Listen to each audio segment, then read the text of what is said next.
Searching for a World That Doesn't Exist by Wifeys. This video absolutely blew me away. The storytelling, the lore, the design of the areas, it was all amazing. In today's video, I will be talking about this horror story that had been recommended to me by my friends. Now, let's start off with the scariness of the story. It mostly relies on psychological horror. Throughout the entire story, there's no big jump scares or creepy images that pop up in your screen to make your heart skip a beat.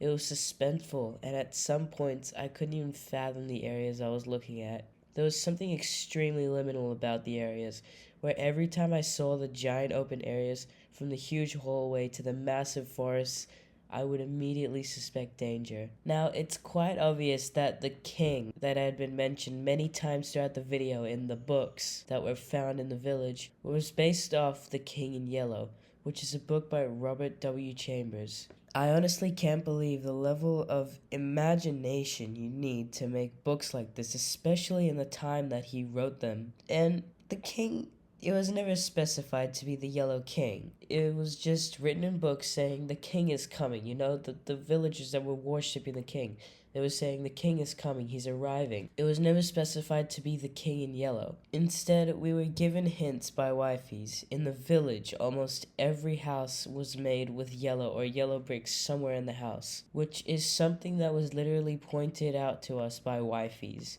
In the end, when Durlord reaches the gates, they're yellow. It's honestly amazing how Wifeys is straight up just telling the viewers what is going on by acting like the gameplay footage is something he's analyzing or journaling while giving us hints to other parts of the lore. The genre of The King in Yellow, it's cosmic horror, right?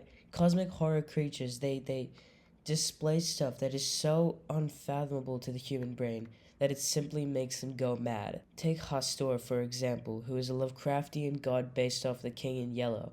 Hastur whispers and tells people secrets of the universe that are so overwhelmingly forbidden that it simply drives you insane. And just by looking at Hastur's face would also make you go insane. So just like The King in Yellow, where if you read the book about him, you'll go completely insane and lose your mind. Now, back to the topic of the crossroads.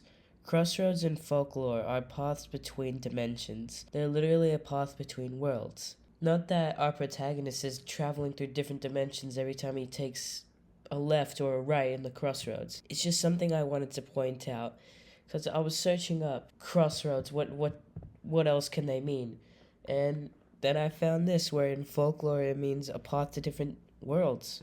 Another aspect of the video that I absolutely adore is the protagonist, Durlord. From the design of his avatar to his personality, it's all just so good. The reveal of the character was amazing too. Wifeys honestly had me thinking that we were watching Avery this entire time, but in reality it was Durlord. His actions are awesome. Our protagonist is extremely smart, deciphering an impossible code, making a trap using chunks to identify whether or not the creature had broken through the seal he made, noticing that a creature was literally following him since the start. It's awesome. Not once did we see the creature, yet I still got goosebumps. Like when Durlord trapped himself inside of the cave, and there were whispers just walking past him or swimming past him. It was creepy. Something that I really liked was when Durlord knew that the creature was behind him in the caves. I would have never thought to check for extra pairs of footsteps behind me. The real scary part was when we knew that the creature had been stalking Durlord was much smarter. It completely evaded Durlord's trap and was able to hide itself in plain sight from him. Now, in the video, there were numerous huge areas that were shown to us, and all of those areas gave me huge liminal vibes. The endless tunnels in the water, the giant tree gates, the oasis, the pitch black area with yellow gates, and the village, which seemed much bigger when standing in the statue in the middle. All these areas are amazing. I have absolutely no clue how these areas were made, but I sure as hell would love to know someday. So I've covered a few amazing parts in the video, but I think it's time to talk about what was behind those yellow gates at the end.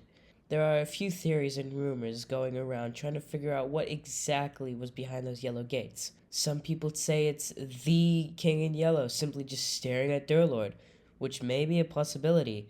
Even though Hastur is the one that makes you go insane if you look at his face, it still may be something, but I don't think that's the case. I was watching a video where this guy, I'll put a picture of his channel here, was talking about what was behind those gates. You know, what did Durlord see behind those gates that made him go running for his life? Now, I didn't watch the full video because I didn't have a lot of time to watch it, but someone in the comments pointed out that Durlord was moving his cursor left to right and sluggishly pointing it down. So this may mean that Durlord was simply reading forbidden text. Text that he wasn't supposed to read.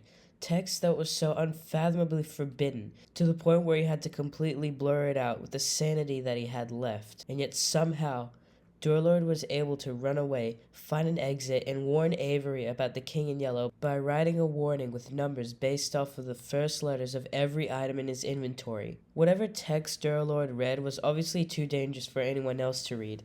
Did it contain the secrets of the universe? Forbidden secrets never to be told? A warning? Who knows? But hopefully we'll know more in part 2, which I hope will be coming out soon. On the topic of Durlord and Avery, how in the hell did Durlord know that Avery would be the one to pick up his computer and play the world? It's impossible for him to know about Avery, unless the text that Durlord had read also told him about Avery. This is the only explanation that I can think of. That's going to be it for today's video. I might make another video about it. It was truly an amazing video, truly. Hats off to Wifeys for creating such a beautiful piece of cinema. Anyways, that's about it. See ya.